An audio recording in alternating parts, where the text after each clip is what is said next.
Well, hello. It's been a while, and I'm sorry for that, but I was having fun.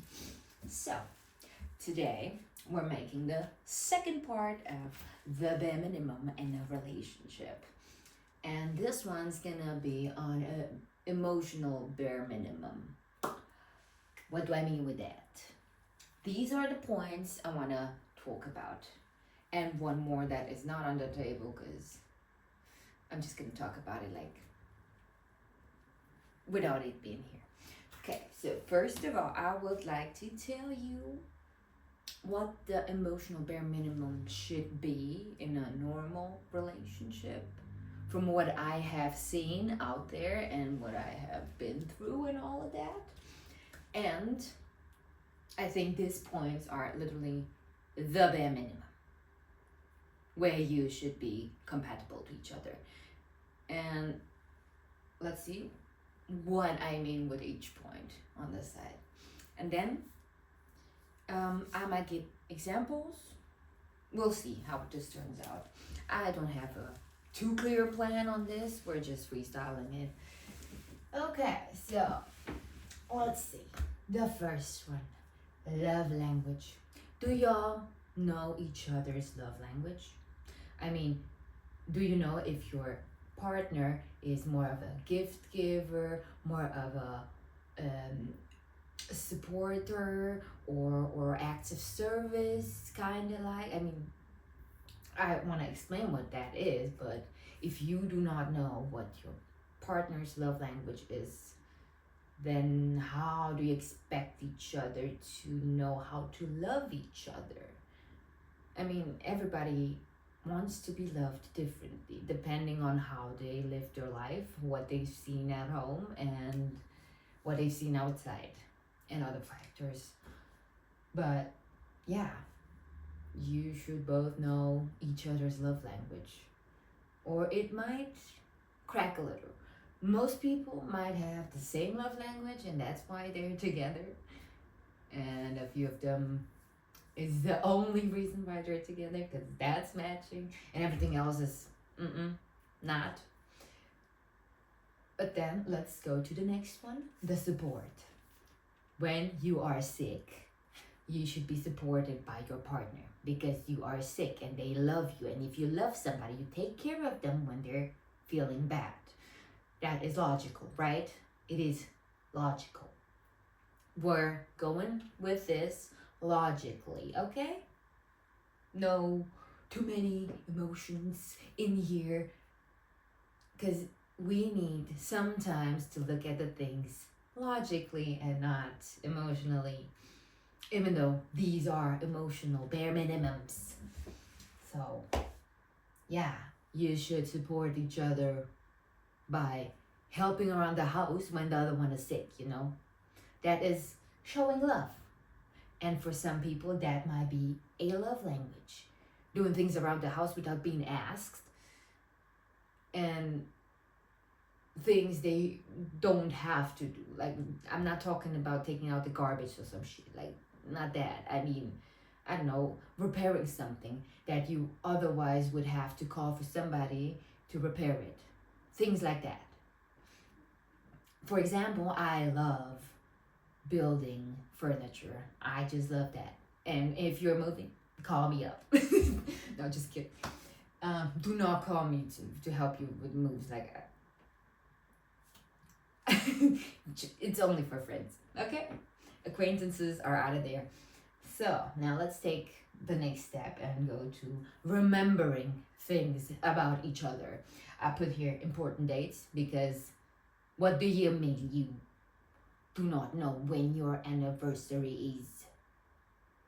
Do you even love your partner if you do not even remember to put it into your calendar on your phone with a reminder yearly, which is not that fucking hard.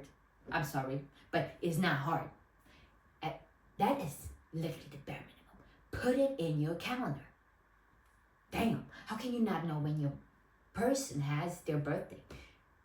I mean, in the beginning, you might think you can't remember it, but you should still write it down in your calendar because you should not be forgetting these. It's important for your partner. And if you love them, you respect that. That is important for your person. That's what it is about. You respect that person likes that and that and that, even though you don't. You don't have to do any of those things just because they like it. You can communicate that, which is the last one. You could communicate that to them so they understand, hey, they don't like it, but when they're coming, they're doing it for me, and I appreciate that. See what I mean by that? It's coming together. I know, it's coming together. It takes trust the process. Now, next, behavior. How are they behaving with you? Are they just talking and then doing something else?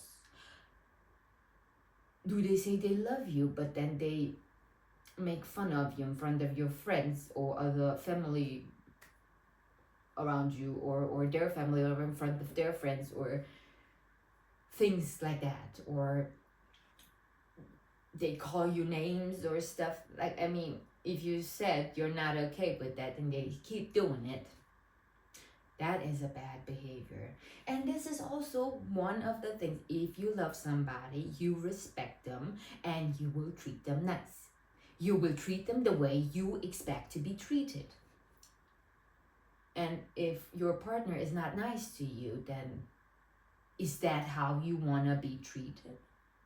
Is that the behavior you want from your partner?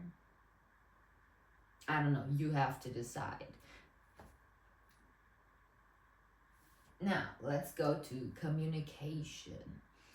So, for example, let's say the one was supposed to bring the trash out, did not communicate that they can't.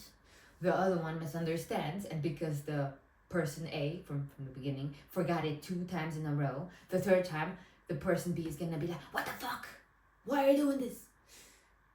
And they're gonna be like, well, sorry, I forgot to tell you I can't today. And they're gonna be like, excuses and all that. If you were to have communicated that in a timely fucking manner, the moment you fucking find out that you cannot do it, it would have got it over it. I do not believe that your partner would be mad at you if you say, hey, this and this came up. I can't do that thing that I was supposed to be doing it. And that's why I just can't. Can you take that over? I'm sorry. I will do something for you in exchange. Things like that. Okay? So communicate. Talk. There is not too much talking. There is just not enough talking with each other. If you don't talk to each other, how are you supposed to fucking know what the other one thinks or does or wants or whatever? If you don't talk, then shit is gonna hit the fan some fucking day, because someday it will be the last drop and they will fucking go. Like, no. If you wanna fucking save your relationship, if it's bad right now, then fucking communicate. Tell them everything you feel. Okay? Sit down and look at your feelings and talk to your fucking partner, man. Like, girl, man, girl, everybody. Talk to your partner. Talking is good. There is not too much talking. Okay? There is none. And if there is, I'm sorry, but that is a red flag.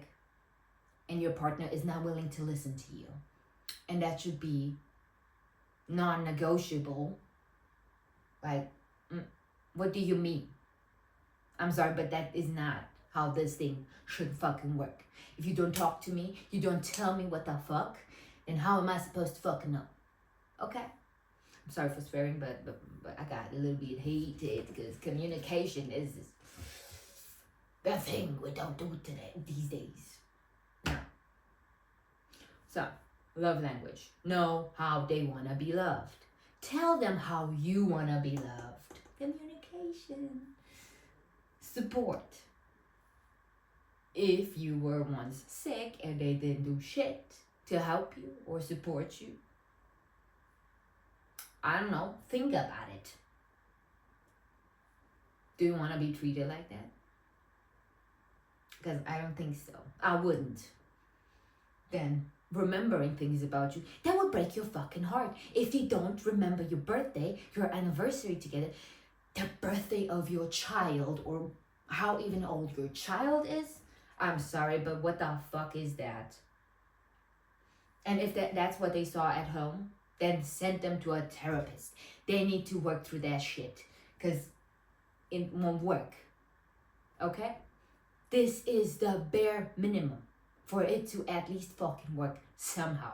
So you don't end up both hating each other. And by the way, your child will know that you two hate each other. That's why you shouldn't fake that shit in front of your child. Because you are telling them this is what family is. And I do not think you want them to not be supported when they're sick, be dismissed about their own fucking birthday because the other person did not even think about remembering something important about your partner. Then to be treated like fucking trash. Do you want that for your child? Because this is what you give them. The things you let others do to you, you give that on to your child if your child is looking at you in that fucking situation. And do not think they're stupid or something. They are not.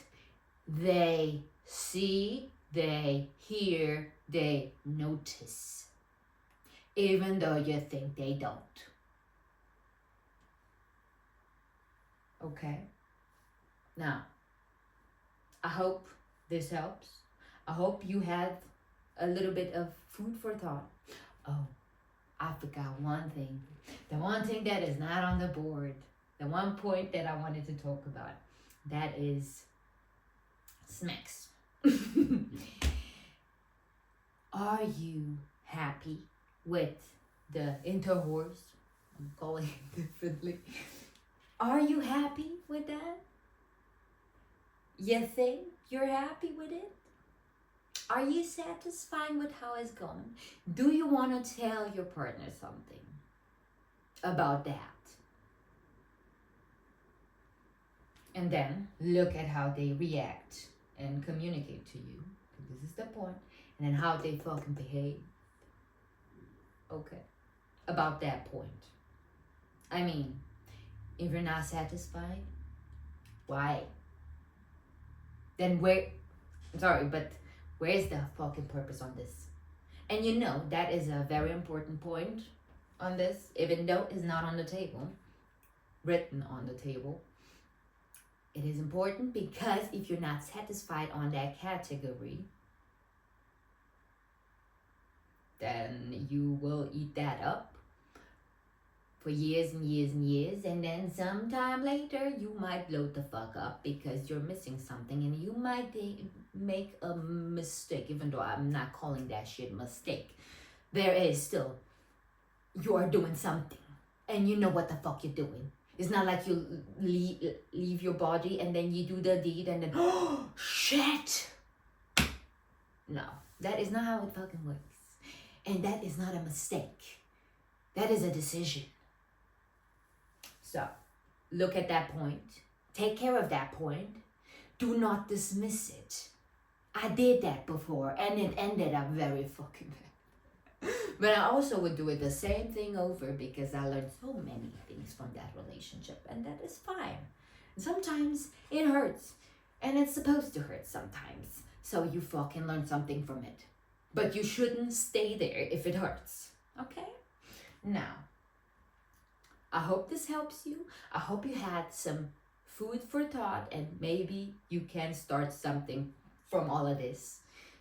Maybe you can sit down now and think about what you actually want in a partner. Maybe, let me give you some homework. Sit down and think about what would be the perfect partner for you. No, wait, I'm gonna delete that. What would you do if you were the other gender what would you do? How would you be the perfect partner? And then at the end, what you thought about and what you think you want. And then look at what your partner does. Okay? Try that. It might help. Because this is what you fucking want. And this is what you get. And if what you get is not what you want. Okay? I hope that helps. Now have a nice day.